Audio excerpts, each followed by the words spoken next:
మన ప్రభువును ప్రియరక్షకుడునైన యేసుక్రీస్తు శక్తిగల నామంలో మీ అందరికీ శుభములు. ప్రియమైన దేవుని బిడ్డలారా, మరొక వాగ్దానంతో రేయి మొదటి జామున దేవుడు మనల్ని తట్టి లేపుతున్నాడండి.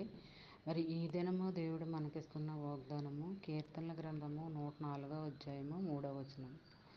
జలములలో ఆయన తన గదులను దూలములను వేసి ఉన్నాడు. మేఘములను తనకు వాహనములుగా చేసుకొని గాలి రెక్కల మీద గమనం చేయుచున్నాడు. ప్రియమైన దేవుని బిడ్డలారా, జలములలోనంట ఆయన గదులు ఇల్లు నిర్మించుకుంటాడు, గదులు వేసుకుంటాడంట, దూలాలు వేస్తాడంటండి.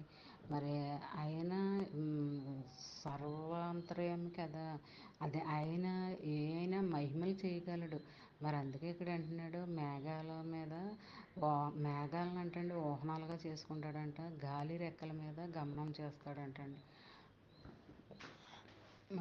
ఇలాంటి ఆదరణకరమైన మాటలు, ఈ మాటల్లో ఇలాంటి అర్థాలు దాగి ఉండడం, అది మనం అర్థం చేసుకునే అర్థం అవ్వలేదు అనుకోండి, అర్థం చేసుకునే జ్ఞానం ఈ ప్రభు అని మనము ఆయన్ని అడగడం. ఇలాంటి ఆదరణకరమైన మాటలు గల వాగ్దానాలు దేవుడు మనకి ఇస్తున్నాడు అంటే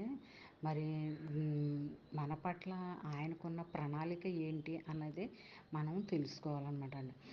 ఇలాంటి ఆదరణకరమైన వాగ్దానాలు మన జీవితంలో అనుగ్రహిస్తున్నాడు అంటే అది మనకిచ్చిన ఆ దినము మనకిచ్చిన దినముగాను, దేవుడిచ్చిన దినముగా మనము ఆలోచన చేసుకోవాలన్నమాట అండి.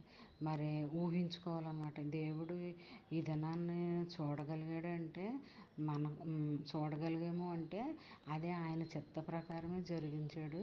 కాబట్టి ఈ దినమంతా కూడా నేను ఆయనకు అనుకూలంగా నడుచుకోవాలి, ఆయన్ని బాధ పెట్టేవారిలో కాకుండా ఆయన్ని సంతోషపెట్టేవారుగా నేను ఉండాలి అని అలాగా తీర్మానం చేసుకోవాలన్నమాట అండి.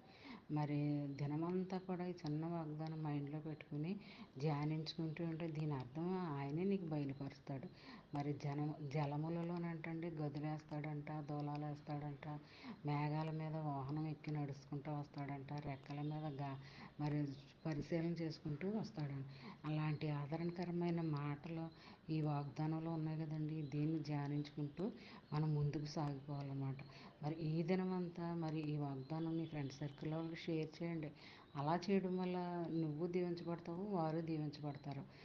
చదివిన వారు ఆశీర్వదింపబడతారు, మీరు ఆశీర్వదింపబడతారు. ఎప్పుడు కూడా వాగ్దానాలు, బైబిల్ భాగాలు మనం చదువుకుంటూ ఇతరులను చదవాలని ప్రోత్సాహపరుస్తూ అలా చేసుకుంటూ ఉంటే ఆ దినమంతా నీకు, నాకు, మనందరికీ కూడా ఎంతగానో ప్రశాంతత అనేది కలుగుతుంది అనమాట. ఈ దినమంతా ఈ వాగ్దానం నీ జీవితంలో, నా జీవితంలో, మనందరి జీవితంలో జరగాలని కోరుకుంటూ, ఆమేన్. God bless.